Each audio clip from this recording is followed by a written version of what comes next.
வணக்கம். இன்றைய நாளில் தமிழகத்தில் நிகழ்ந்த செய்திகளை தரும் தொகுப்பு இது. திண்ணை டு சென்னை வழங்குவதற்காக கோவையிலிருந்து அமுதாவுடன் சென்னையிலிருந்து தனலட்சுமி. செய்திகளை விரிவாக பார்ப்பதற்கு முன்னதாக தலைப்புச் செய்திகளை பார்க்கலாம்.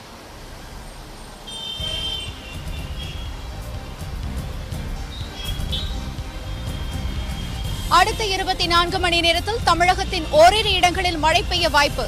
வானிலை ஆய்வு மையம் தகவல். கரும்பு விவசாயிகளுக்கு நிலுவைத் தொகை வழங்கப்படும் என முதலமைச்சர் உறுதி. சேப்பாக்கம் விவசாயிகள் போராட்டம் தற்காலிக வாபஸ். பல்வேறு சோதனைகளுக்கு பிறகே கல்குவாரி தண்ணீர் விநியோகிக்கப்படும். அமைச்சர் SP வேலுமணி விளக்கம். செம்பரம்பாக்கம் ஏரிக்கரையை சுற்றி 10,000 மரக்கன்றுகள் நடும் விழா. 100க்கும் மேற்பட்ட தன்னார்வலர்கள் பங்கேற்பு.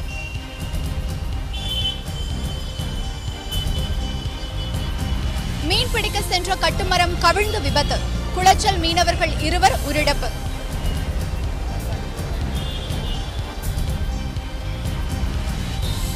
இனி விரிவான செய்திகள். வெப்பச்சலனம் காரணமாக தமிழகத்தில் ஓரிரு இடங்களில் மழை பெய்ய வாய்ப்புள்ளதாக சென்னை வானிலை ஆய்வு மையம் தெரிவித்துள்ளது. கேரள மாநிலத்தில் பெய்து வரும் தென்மேற்கு பருவமழையின் தாக்கத்தாலும் வெப்பச்சலனம் காரணமாகவும் குமரி, திருநெல்வேலி மற்றும் நாகர்கோவில் உட்பட தமிழ்நாட்டின் பல்வேறு இடங்களில் கடந்த சில நாட்களாக மழை பெய்தது. இதனால் கோடை வெயிலின் தாக்கம் சற்று குறைந்து காணப்படுகிறது. இந்நிலையில் வெப்பச்சலனம் காரணமாக அடுத்த 24 மணி நேரத்தில் தமிழகம் மற்றும் புதுச்சேரியில் ஓரிரு இடங்களில் மழை அல்லது இடியுடன் கூடிய மழைக்கு வாய்ப்புள்ளதாக சென்னை வானிலை ஆய்வு மையம் தெரிவித்துள்ளது. மேலும் சென்னையின் ஒரு சில இடங்களில் லேசான மழைக்கு வாய்ப்பிருப்பதாகவும் வானிலை ஆய்வு மையம் கூறியுள்ளது.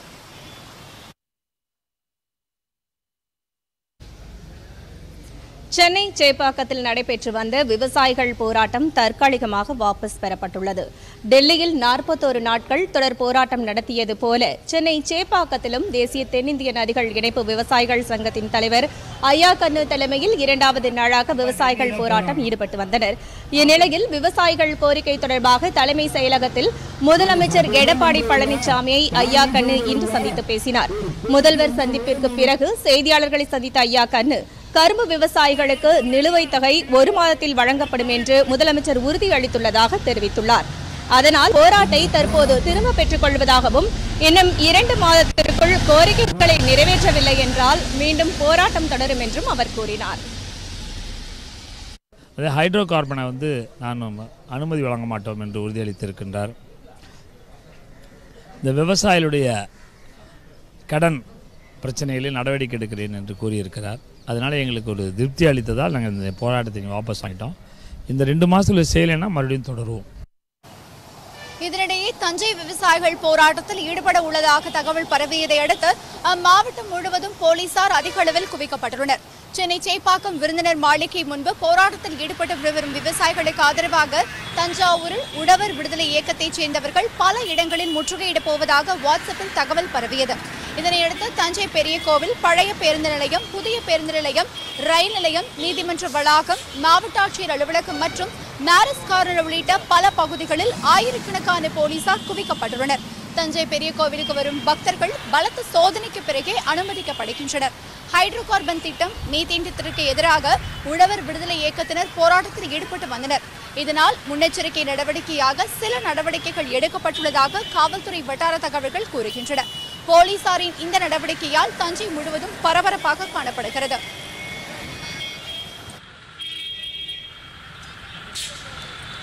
சென்னையில் ஏற்பட்டுள்ள குடிநீர் தட்டுப்பாட்டை போக்க போர்க்கால அடிப்படையில் நடவடிக்கைகள் எடுக்கப்பட்டுள்ளதாக உள்ளாட்சித்துறை அமைச்சர் SP வேலுமணி தெரிவித்துள்ளார். சென்னைக்கு குடிநீர் வழங்கி வரும் சென்னை அடுத்த மாங்காடு சிக்கராயபுரம் கல்குவாரியை அமைச்சர் SP வேலுமணி, பெஞ்சமின் ஆகியோர் இன்று ஆய்வு செய்தனர். இதனையடுத்து செய்தியாளர்களை சந்தித்த அமைச்சர் SP வேலுமணி கல்குவாரிகளிலிருந்து தண்ணீரை பலமுறை சோதனைக்கு உட்படுத்தி சுத்திகரித்த பின்னரே விநியோகிக்கப்படுவதாக விளக்கம் அளித்தார்.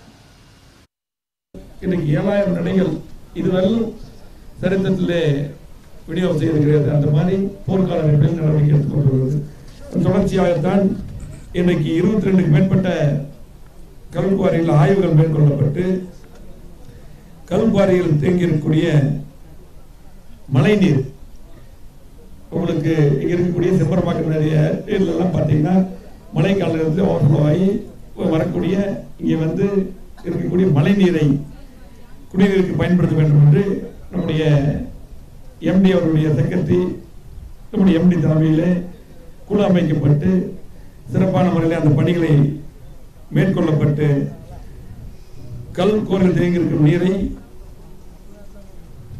கிண்டி கிங் இன்ஸ்டிடியூட் அண்ணா பல்கலைக்கழகத்தின் சுற்றுச்சூழல் புவி அமைப்புகள் துறை உட்பட பல துறைகளில் நிபுணர்களால் நடத்தப்பட்ட ஆய்வுகள் இந்த குடிநீர் அந்த தண்ணியை எடுத்துக்கொண்டு போய் இந்த எல்லா துறைகளுக்கும் போய் டெஸ்ட் பண்ணி இந்த நிபுணர்களால் நடத்தப்பட்ட ஆய்வுகள் மற்றும் சோதனைகள் மூலம் குடிநீருக்கு உகந்த நீர் என்று உறுதி செய்யப்பட்ட பின்னால் இந்த கல்கோவாரில் தேங்கியிருக்கக்கூடிய நீர் செம்பரம்பாக்கம் ஏரிக்கு அருகே உள்ள சுத்திகரிப்பு நிலையத்துக்கு எடுத்து செல்லப்பட்டு சுத்திகரித்து சென்னை நகருக்கு குடிநீருக்கு உகந்தது என்று இந்த விநியோகம் இன்றையிலிருந்து தொடங்க முடிவு செய்யப்பட்டிருக்கிறது.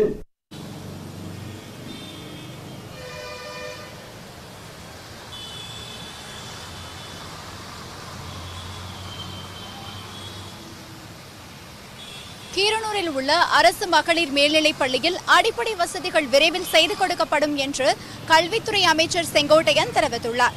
புதுக்கோட்டை மாவட்டம் கீரனூரில் உள்ள மகளிர் மேல்நிலைப் பள்ளியில் பயிலும் சரஸ்வதி என்ற மாணவி கடந்த ஆண்டு தனது பள்ளிக்கு அடிப்படை வசதிகள் செய்து கொடுக்குமாறு பிரதமர் மோடிக்கு கடிதம் ஒன்றை எழுதியிருந்தார். இதனையடுத்து தமிழக கல்வித்துறை உடனடியாக அந்த மாணவியின் கோரிக்கையை நிறைவேற்றுமாறு மோடி உத்தரவிட்டார். ஒரு வருடமாகியும் எவ்வித நடவடிக்கைகளும் எடுக்கப்படாததால் இந்த பகுதி மக்கள் கடந்த 2 நாட்களுக்கு முன்பு ஆர்ப்பாட்டம் செய்தனர். இந்நிலையில் அந்த பள்ளிக்கு கல்வி அமைச்சர் செங்கோட்டையன் திடீரென்று செய்து ஆய்வு மேற்கொண்டார். பின்னர் செய்தியாளர்களுக்கு அவர் அளித்த பேட்டியில் தமிழக முதல்வருடன் ஆலோசனை செய்து அப்பகுதி சட்டமன்ற உறுப்பினர் தலைமையில் இந்த பள்ளிக்கூடத்திற்கு விரைவில் அடிப்படை வசதிகள் செய்து தரப்படும் என்று தெரிவித்தார். மக்கள் நல்வாழ்வுத்துறை அமைச்சர் அவர்களிடத்திலும் கேட்டு அந்த தொகுதியினுடைய சட்டமன்ற உறுப்பினரோடு சென்று அந்த இடத்தை நாங்கள் ஆய்வு செய்திருக்கிறோம். அது உடனடியாக அடிப்படை வசதிகளை தேவைகளை பூர்த்தி செய்வதற்கு முதல்வரோடு பேசி விரைவில் அந்த பணிகளை நான் மேற்கொள்வேன் என்பதை உங்களுக்கு மகிழ்ச்சியோடு நான் தெரிவித்துக் கொள்கிறேன்.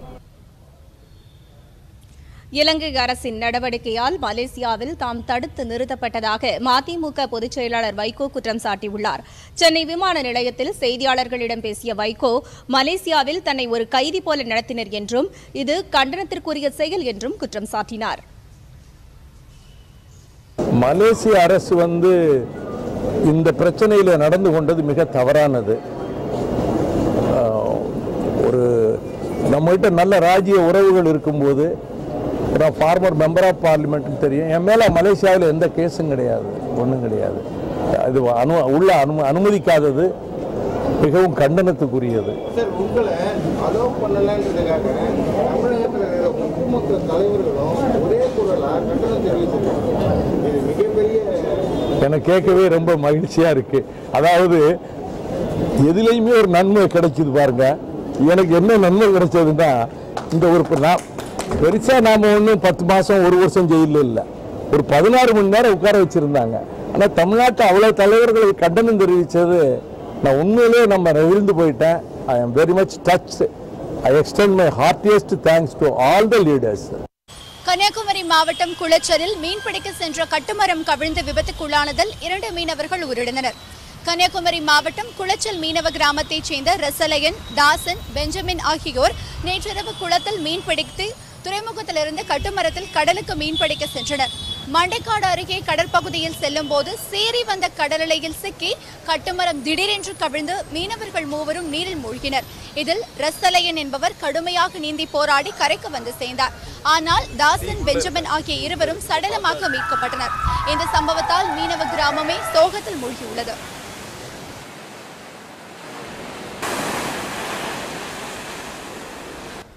தமிழகத்தின் பினாமி ஆட்சியால் திருப்பூர் துணி ஆலைகள் ஒடிசாவுக்கு இடம்பெயர முடிவெடுத்துள்ளதாக பாமக நிறுவனர் ராமதாஸ் தெரிவித்துள்ளார். இதுகுறித்து அவர் வெளியிட்டுள்ள அறிக்கையில், தமிழகத்தின் பொருளாதார வளர்ச்சிக்கும் ஒட்டுமொத்த உற்பத்திக்கும் மிகப்பெரிய பங்களிப்பை வழங்குவது ஜவுளித்துறை என்றும், திருப்பூர் நகரத்திலிருந்து மட்டும் ஒவ்வொரு ஆண்டும் 35,000 கோடி ரூபாய் மதிப்புள்ள ஆடைகள் வெளிநாடுகளுக்கு ஏற்றுமதி செய்யப்படுவதையும் குறிப்பிட்டுள்ளார். தமிழக அரசு மற்ற தொழில் நிறுவனங்களைப் போலவே துணி ஆலைகளையும் பணம் பறிக்கும் ஆதாரங்களாக பார்த்ததன் விளைவாகவே திருப்பூரிலிருந்து துணி ஆலைகள் வெளியேறி ஒடிசாவில் முதலீடு செய்ய முடிவு செய்துள்ளதாகவும் சுட்டிக்காட்டியுள்ளார். சென்னை அருகே 10,000 கோடி ரூபாயில் மகிழுந்து ஆலை அமைக்க திட்டமிட்டிருந்த கியா மோட்டார்ஸ் நிறுவனமும், நெல்லையில் அறிவுசார் தொழில்நுட்ப நிறுவனம் அமைக்க முடிவு செய்திருந்த சிண்டல் நிறுவனமும் தமிழக ஆட்சியாளர்கள் கேட்ட அளவுக்கு கையூட்டு தர முடியாமல் வெளியேறியதை தெரிவித்துள்ளார். தமிழகம் தொழில் செய்வதற்கேற்ற மாநிலம் என்ற தகுதியை வேகமாக இழந்து வருகிறது என்பதற்கு முருகப்பா குழும அதிபர் வெள்ளையனின் வாக்குமூலத்தை விட வேறு சிறந்த உதாரணம் எதுவும் தேவையில்லை என்றும் குறிப்பிட்டுள்ளார். தமிழகத்தில் ஊழல் தலைவிரித்தாடுவதுதான் இந்த அவல நிலைக்கு காரணம் எனவும், இதற்கெல்லாம் காரணமான பினாமி ஊழல்வாதிகளை மறக்க முடியாத தண்டனை வழங்கும் நாளுக்காக மக்கள் காத்துக் கொண்டிருப்பதாகவும் தெரிவித்துள்ளார்.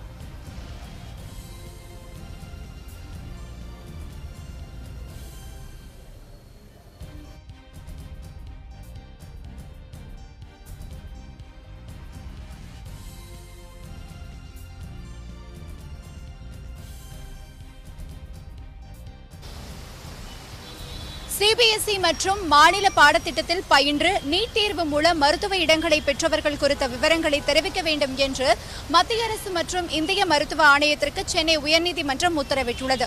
மருத்துவ மாணவர் சேர்க்கைக்கு நீட் தேர்வை கட்டாயமாக்கி கடந்த 2010ஆம் ஆண்டு இந்திய மருத்துவ ஆணையம் அறிவிப்பாணை வெளியிட்டது. அதன்படி இந்த ஆண்டு நடைபெற்ற நீட் தேர்வு மதிப்பெண் அடிப்படையில் மட்டுமே மாணவர் சேர்க்கை நடத்த வேண்டும் என்றும் தெரிவிக்கப்பட்டுள்ளது. இந்நிலையில் நீட் தேர்வு மதிப்பெண்களுடன் +2 மதிப்பெண்ணையும் கணக்கில் கொண்டு மாணவர் சேர்க்கை நடத்த கோரி தாக்கல் செய்யப்பட்ட பொதுநல மனுவை சென்னை உயர்நீதிமன்றம் விசாரித்தது.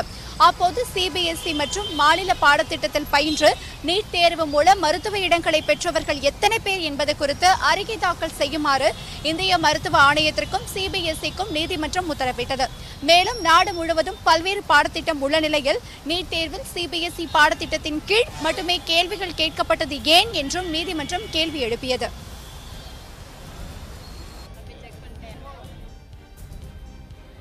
சிறிய இடைவேளைக்கு பிறகு திண்ணை டு சென்னை செய்திகள் தொடரும்.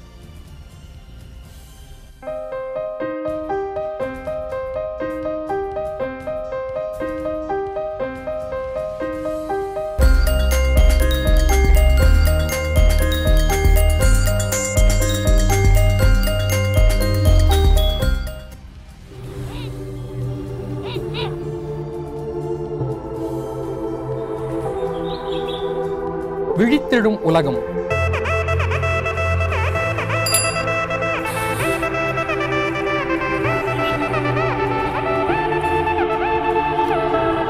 விரையும் மாந்தர் கூட்டம்.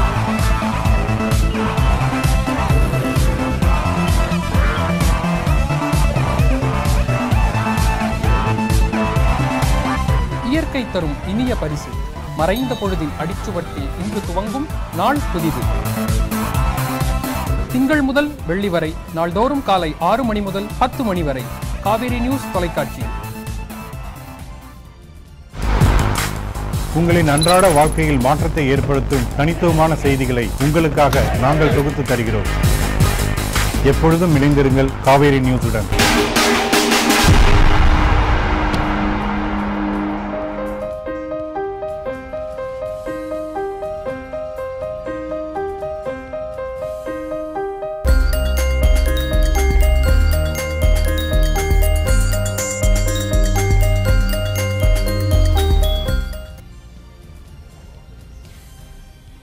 சென்னை செய்திகள் தொடர்கின்றன. திருமயத்தில் திமுக தலைவர் கருணாநிதி பிறந்த நாளை முன்னிட்டு திமுக சார்பில் மருத்துவ முகாம் நடைபெற்றது. புதுக்கோட்டை மாவட்டம் திருமயத்தில் திமுக தலைவர் கருணாநிதியின் 94வது பிறந்த நாளை முன்னிட்டு திமுக மற்றும் காரைக்குடி அப்பல்லோ மருத்துவமனை இணைந்து நடத்தும் மருத்துவ முகாம் நடைபெற்றது. முகாமை திருமயம் சட்டமன்ற உறுப்பினர் ரகுபதி தொடங்கி வைத்தார். இதில் பொது மருத்துவம், சிறுநீரக பிரிவு, எலும்பு மற்றும் மூட்டு மாற்று பிரிவு, சர்க்கரை நோய் பிரிவு உள்ளிட்ட பல்வேறு பிரச்சினைகளுக்கு மருத்துவம் மற்றும் ஆலோசனைகள் வழங்கப்பட்டன. மேலும் ஆண்கள் மற்றும் பெண்களுக்கு தனித்தனியாக அறைகள் அமைக்கப்பட்டிருந்தன. இந்த முகாமில் சுமார் 200க்கும் மேற்பட்ட பொதுமக்கள் கலந்து கொண்டு சிகிச்சை பெற்றனர். திருவண்ணாமலை மாவட்டம் ஜவ்வாது மலையில் இந்த ஆண்டு வரும் 17 மற்றும் 18ஆம் தேதி கோடை விழா நடைபெறும் என்று மாவட்ட ஆட்சியர் வடநேரே தெரிவித்துள்ளார். இதுகுறித்து செய்தியாளர்களிடம் பேசிய அவர், இவ்விழாவில் இந்து சமய அறநிலையத்துறை அமைச்சர் சேவூர் எஸ் ராமச்சந்திரன், வனத்துறை, சுற்றுலாத்துறை, கூட்டுறவுத்துறை அமைச்சர்கள் கலந்து கொள்ள உள்ளதாகவும் தெரிவித்தார். ஜவாது மலையில் கோடை விழா நடக்கப்பட்டு வருகிறது. இந்த கோடை விழாவில் வழக்கம் போல் ஒவ்வொரு வருஷம் செய்கிற மாதிரி ஜமுனா மருத்தூரில் இருக்க ஏரியில் தண்ணி வந்த பிறகு இந்த கோடை விழா நடக்கும்.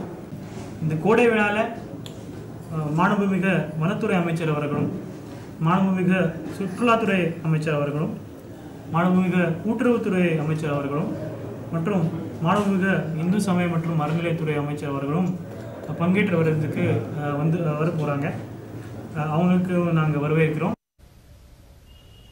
சென்னை பெருநகர காவல்துறை சார்பில் செம்பரம்பாக்கம் ஏரிக்கரையை சுற்றி 10,000 மரக்கன்றுகள் நடும் விழா நடைபெற்றது. சென்னையில் கடந்த 2 ஆண்டுகளாக ஏற்பட்ட புயல் மற்றும் மழை காரணமாக ஏராளமான மரங்கள் முறிந்து விழுந்தன.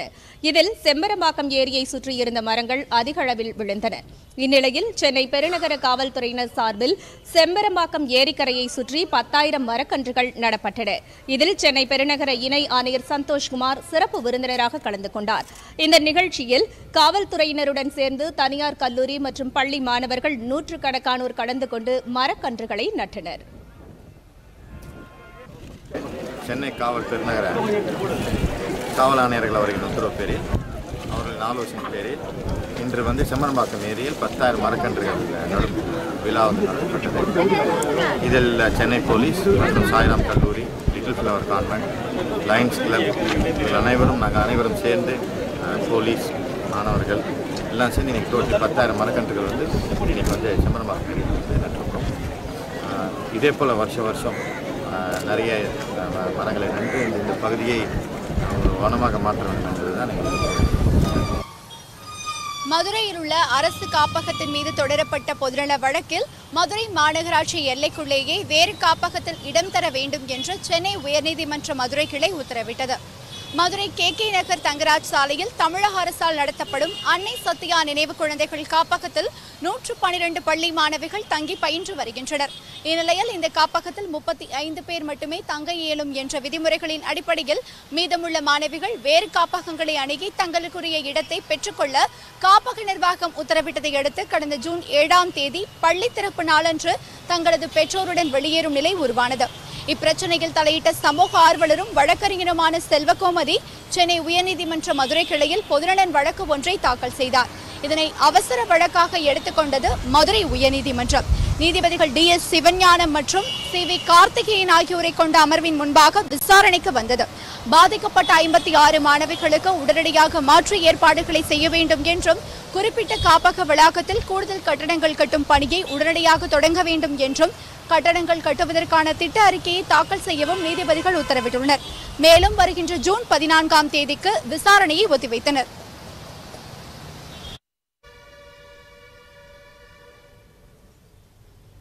தூத்துக்குடி மாவட்டம் சாத்தான்குளம் தனியார் பள்ளியில் இந்து மாணவர்களை கழுத்தில் மாலை, கையில் கயிறு அணியக்கூடாது என்று அறுத்ததால் பரபரப்பு ஏற்பட்டது. சாத்தான்குளத்தில் புலமாடன் செட்டியார் உயர்நிலைப் பள்ளி செயல்பட்டு வருகிறது. இங்கு 500க்கும் மேற்பட்ட மாணவ மாணவியர்கள் கல்வி பயின்று வருகின்றனர். இதில் அதிகமாக இந்து மாணவ மாணவியர்கள் உள்ளனர். இந்நிலையில் பள்ளி தலைமை ஆசிரியர் இந்து மாணவ மாணவியரை தசரா திருவிழாவிற்காக கழுத்தில் மாலை அணிதல், கையில் காப்பு கட்டுதல், கயிறு கட்டுதல் போன்றவை செய்யக்கூடாது என்று கூறியுள்ளார். பள்ளி உடற்கல்வி ஆசிரியர் மாணவர்களின் கையில் கட்டியிருந்த கயிறை அறுத்துள்ளார். இதனால் மாணவர்கள் தங்கள் பெற்றோரிடம் இதை தெரிவித்துள்ளனர். இதை அறிந்த பெற்றோர்கள் 500க்கும் மேற்பட்டோர் திடீரென பள்ளியை முற்றுகையிட்டு சாலை மறியலில் ஈடுபட்டனர். இதனால் அங்கு போக்குவரத்து பாதிப்பு ஏற்பட்டது. சுமார் 1:30 மணி நேரம் பெற்றோர்கள் கடும் வாக்குவாதத்தில் ஈடுபட்டனர். இதனால் அங்கு ஏராளமான போலீசார் குவிக்கப்பட்டிருந்தனர். இந்த பள்ளியில் ஏற்கனவே 2 முறை இதுபோன்ற சம்பவங்கள் நடைபெற்றுள்ளது குறிப்பிடத்தக்கது. தேயிலை தோட்டத்திற்குள் படையெடுத்து வரும் யானை கூட்டத்தால் பந்தலூர் பகுதி மக்கள் அச்சமடைந்துள்ளனர். கூடலூர் சட்டமன்ற தொகுதிக்கு உட்பட்ட பந்தலூர் கேரள மாநிலத்தின் எல்லையில் உள்ளது. பந்தலூர் தாலுகாவிற்கு உட்பட்ட சேரம்பாடி, கொளப்பள்ளி, சேரங்காடு ஆகிய பகுதிகளில் உள்ள தேயிலை தோட்டங்களிலும் மற்றும் மக்கள் அதிகமாக வசிக்கும் இடங்களிலும் பகல் நேரங்களில் யானைகள் அதிக எண்ணிக்கையில் உலா வருகின்றன. தற்போதுள்ள சூழ்நிலையில் வனத்துறை ஊழியர்களை கொண்டு யானைகளை காட்டிற்குள் விரட்டியடித்தாலும் மீண்டும் அவை மக்கள் வசிப்பிடத்திற்கே வருகின்றன. இதனால் கிராமங்களுக்குள் யானைகள் வருவதால் அப்பகுதி மக்கள் பீதியடைந்துள்ளனர். யானைகள் வருவதை தடுக்க நிரந்தர தீர்வை ஏற்படுத்த வேண்டும் என்று அப்பகுதி மக்கள் வனத்துறை அதிகாரிகளுக்கு கோரிக்கை விடுத்துள்ளனர்.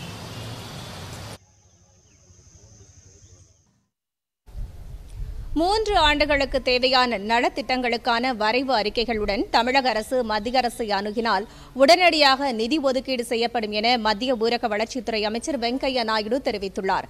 கோவையில் நடைபெற்ற அனைவரும் இணைவோம் அனைவரும் உயர்வோம் என்ற தலைப்பிலான மத்திய அரசின் 3 ஆண்டு சாதனைகளை விளக்கும் நிகழ்ச்சியில் மத்திய ஊரக வளர்ச்சித்துறை அமைச்சர் வெங்கையா நாயுடு பங்கேற்று தொழில்துறையினர் இடையே உரையாற்றினார். அப்போது முந்தைய ஆட்சி காலத்தில் 2G நிலக்கரி உள்ளிட்ட ஊழல்கள் புரையோடி போயிருந்ததாக குற்றம் சாட்டிய அவர் கடந்த 3 ஆண்டுகளில் மத்திய அரசின் மீது ஏதேனும் ஊழல் குற்றச்சாட்டுகள் சுமத்தப்பட்டுள்ளதா எனவும் கேள்வி எழுப்பினார். மத்தியில் திறமையான தலைவர், நிலையான ஆட்சி நடைபெறுவதாக கூறிய அவர் மத்திய அரசின் பல்துறை சாதனைகளையும் பட்டியலிட்டார். தொடர்ந்து பேசிய அவர் 3 ஆண்டுகளுக்கு தேவையான நலத்திட்டங்களுக்கான வரைவு அறிக்கைகளுடன் தமிழக அரசு மத்திய அரசை அணுகினால் உடனடியாக நிதி ஒதுக்கீடு செய்து தரப்படும் என்றும் தெரிவித்தார். மயிலாடுதுறையில் உள்ள அரசு பள்ளிகளில் மாணவர்களை சேர்க்க வலியுறுத்தி மாவட்ட தொடக்க கல்வித்துறை சார்பில் விழிப்புணர்வு பேரணி நடைபெற்றது. மயிலாடுதுறையில் 11 ஒன்றியங்களைச் சார்ந்த 500க்கும் மேற்பட்ட ஆசிரியர்கள் பங்கேற்ற விழிப்புணர்வு பேரணியை அமைச்சர் OS மணியன் கொடியசைத்து துவக்கி வைத்தார். அரசு பள்ளிகளில் மாணவர்களுக்கு வழங்கப்படும் சலுகைகளை எடுத்துக் கூறும் விதமாக பொதுமக்களிடம் விழிப்புணர்வை ஏற்படுத்தும் நோக்கில் மாவட்ட தொடக்க கல்வித்துறை சார்பில் இந்த பேரணி நடைபெற்றது. TELC பள்ளி வளாகத்திலிருந்து துவங்கிய பேரணி முக்கிய வீதிகள் வழியாக ஒன்றிய அலுவலகம் வரை நடைபெற்றது. பேரணியில் பங்கேற்ற ஆசிரியர்கள் தமிழக அரசு அளிக்கும் சலுகைகள் குறித்த பதாகைகளை ஏந்தியபடி முழக்கங்களை எழுப்பினர். இந்த பேரணியில் 11 ஒன்றியங்களைச் சேர்ந்த 500க்கும் மேற்பட்ட ஆசிரியர்கள் கலந்து கொண்டனர்.